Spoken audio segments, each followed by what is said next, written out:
പ്രിയപ്പെട്ടവരെ, സഖ്യസാഹിതി ക്രിയേഷൻസിലേക്ക് എല്ലാവർക്കും സ്വാഗതം. ഇന്ന് TP മായാമണി ടീച്ചറിന്റെ ടോക്കിംഗ് പാർലർ എന്ന കഥാസമാഹാരത്തിലെ വെണ്ണില എന്ന കഥയാണ് ഞങ്ങൾ അവതരിപ്പിക്കുന്നത്. തളിപ്പറമ്പ് മൂത്തേടത്ത് ഹയർ സെക്കൻഡറി സ്കൂളിലെ പ്രിൻസിപ്പലായി വിരമിച്ച മായ ടീച്ചറിന്റെ മൂന്നാമത്തെ കഥാസമാഹാരമാണ് ടോക്കിംഗ് പാർലർ. തൻ്റെ ചുറ്റുവട്ടത്തെ യാഥാർത്ഥ്യങ്ങൾ വിനിമയം ചെയ്യാനാണ് മായ ടീച്ചർ തൻ്റെ കഥകളിലൂടെ കൂടുതലായും ശ്രമിച്ചിട്ടുള്ളത്. കഥയിലേക്ക് കടക്കും മുൻപ് ഈ ചാനൽ ആദ്യമായി കേൾക്കുന്നവർ സബ്സ്ക്രൈബ് ചെയ്യണേ. നിങ്ങളുടെ അഭിപ്രായങ്ങൾക്ക് ഞങ്ങൾ കാത്തിരിക്കുന്നു. ഇനി കഥയിലേക്ക് കടക്കാം.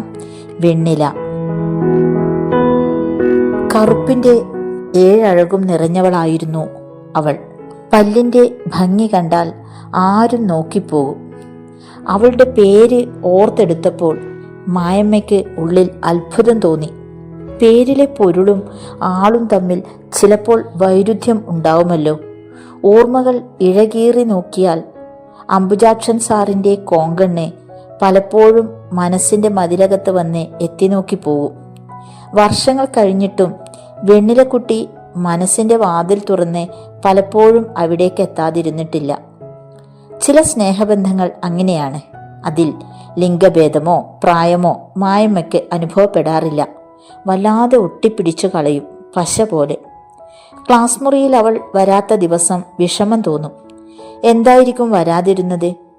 കണ്ണിന്റെ പോളകളിൽ കനം തൂങ്ങി നിൽക്കുന്ന ഉറക്കച്ചടവുള്ള മുഖത്തോടെ അവളെ കണ്ടാൽ പേടിയാവും. കാരണമുണ്ട്. അവൾക്ക് ഉറങ്ങാൻ പേടിയാണെന്ന് പലപ്പോഴും തന്നോട് പറഞ്ഞിട്ടുണ്ട്. ഞാൻ എപ്പോഴാണ് അവളെ കൂടുതൽ ശ്രദ്ധിക്കാൻ തുടങ്ങിയത്? ശ്രദ്ധ വേണ്ടുന്ന പലരുമുള്ള ക്ലാസ്സാണത്. അംഗവൈകല്യം ബാധിച്ച മുസ്താഖിന് ഉച്ചക്ക് ഉമ്മ വന്നാൽ മാത്രമേ വീൽചെയറിൽ ടോയ്ലറ്റ് ഉപയോഗിക്കാനാവൂ. കാഴ്ചശക്തി കുറഞ്ഞ സേവ്യർക്കും സഹായം വേണം. ഇതിനിടയിൽ വെണ്ണിലക്കുട്ടി വരാത്ത ദിവസങ്ങളാണ് മിക്കവാറും. ആരോടും അന്വേഷിക്കാൻ പറ്റില്ല. എന്ത് പറ്റിയതാവാം?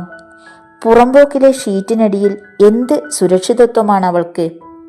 ആക്രി പെറുക്കി വിറ്റ് എത്ര നാൾ അവൾ വളരും? ചാരായം കുടിച്ച് വഴക്ക് കൂടുന്ന അച്ഛനമ്മമാർ. അവളുടെ കാര്യം അവർക്കറിയണ്ട. അവളുടെ സുരക്ഷ അവർക്ക് വിഷയമല്ലാതായിരിക്കുന്നു. 13 വയസ്സ്, വെറും നമ്പർ മാത്രമോ? ഉടലിൽ വെറും 6ാം ക്ലാസ്സുകാരി. സ്കൂൾ തുറന്ന ആഴ്ചയിൽ കുട്ടികളോട് ഞാൻ ഇങ്ങനെ പറഞ്ഞപ്പോൾ വെണ്ണിലക്കുട്ടിയുടെ മുഖത്ത് വന്നു നിന്ന സങ്കടം എത്ര തുവർത്തിയാലും ഉണങ്ങില്ലാന്ന് തോന്നി. എല്ലാവരും നാളെ വരുമ്പോൾ അവരവരുടെ മേൽവിലാസവും രക്ഷിതാവിൻ്റെ ജോലിയും എഴുതി അവരുടെ ഒപ്പും വാങ്ങിച്ചു തരണം. പറഞ്ഞു കഴിഞ്ഞപ്പോൾ അവളിൽ കണ്ണുടക്കി. കരച്ചിൽ വരുന്ന കുഞ്ഞു മുഖം. മെടഞ്ഞിട്ട നീളൻ മുടിയിൽ കനകാംബരപ്പൂ കുത്തിവെച്ചിരിക്കുന്നു. വെണ്ണിലക്കുട്ടിക്ക് എന്താ പ്രയാസം? രക്ഷിതാവില്ലേ?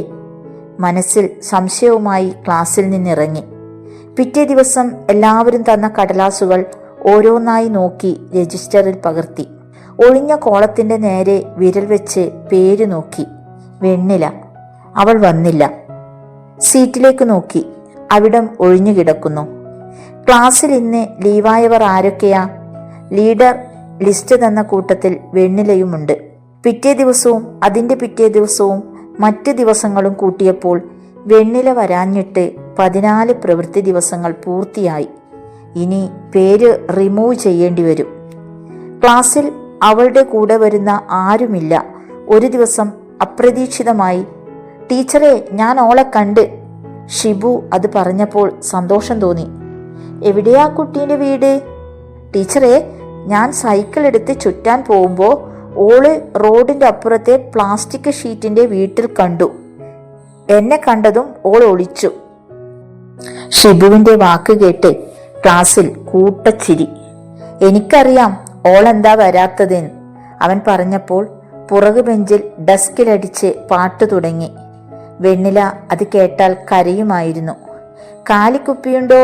കുപ്പി, ബിയർ കുപ്പി, പ്ലാസ്റ്റിക് ബക്കറ്റ്, പൊട്ടിയ കസേര, ഏഹേ ഏഹേ ഏഹേ.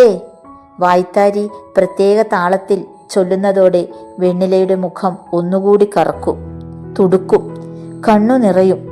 മൂക്ക് പിഴിഞ്ഞവൾ പാവാടയിൽ തേക്കും. ഇനി മേലിൽ അവളെ കളിയാക്കരുതെന്ന് താൻ ആവർത്തിച്ചു പറഞ്ഞതാണ്.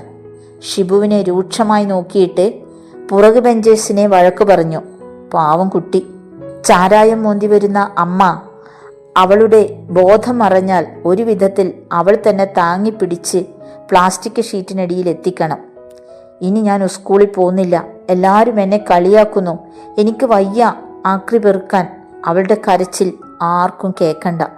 സാപ്പാട് വേണമെങ്കിൽ പലതും പെരുക്കിയേ മതിയാവൂ, അതാണ് അവരുടെ നിലപാട്.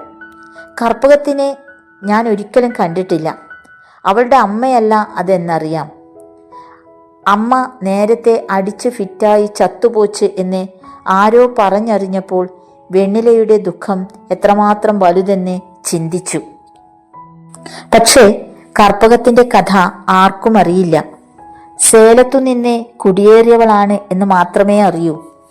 മുഷിഞ്ഞ സാരിയും വെയിൽ കൊണ്ട് കരുവാളിച്ച മുഖവും കനകാംബരം ചൂടിയ മുടിയുമുള്ള ഒരു സ്ത്രീയെ മായമ്മ മനസ്സിൽ കൊണ്ടു നടന്നു. മുറുക്കി ചുവപ്പിച്ച ചുണ്ട്, അതാണ് വെണ്ണിലയുടെ അമ്മയ്ക്ക് മായമ്മ നൽകിയ നിറഭേദം. കർപ്പകം വളർത്തമ്മയായിരുന്നു എന്നറിയാൻ വൈകി. അവർക്ക് വെണ്ണിലയെ കിട്ടിയത് റെയിൽവേ പുറമ്പോക്കിൽ നിന്നത്രേ. വെണ്ണിലയുടെ അച്ഛനമ്മമാർ ചാരായം കുടിച്ചാണ് മരിച്ചത്. വിഷമദ്യ ദുരന്തം പലപ്പോഴും മുതലാളിമാർക്ക് ഒരു തമാശ കഥകൾ കേട്ട പോലെ ലാഘവമായിരിക്കും. അബ്കാരികൾ ബഡാ മുതലാളിമാർ ചമയുമ്പോൾ ഇടയ്ക്കുള്ള മദ്യദുരന്തം നിത്യസംഭവം. കർപ്പകത്തിന് മക്കളില്ലാതെ വിഷമിച്ച് നടന്നപ്പോൾ കിട്ടിയ മുത്തുമണിയാണ് പോലും വെണ്ണിലക്കുട്ടി. ചാക്കുമായി കർപ്പകം രാവിലെ വെയിലിനെ വകവയ്ക്കാതെ ഇറങ്ങും. അവൾക്ക് റോഡിനിരുവശവും കാണുന്ന പഴയ കുപ്പിയും ഇരുമ്പും മറ്റും എല്ലാം പെറുക്കിയെടുക്കണം. വെണ്ണില അത്തരം ദിവസങ്ങളിൽ സ്കൂളിൽ വരാത്തത് മായമ്മ അറിഞ്ഞിരുന്നു.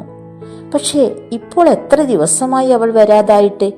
ഷിബുവിനെ വിളിച്ച് ഒന്നുകൂടി കാര്യങ്ങൾ അന്വേഷിച്ചു വരാൻ പറഞ്ഞു. അവൻ പനി പിടിച്ച് കിടപ്പിലായത് കാരണം വെണ്ണിലയെക്കുറിച്ച് അറിഞ്ഞതേയില്ല.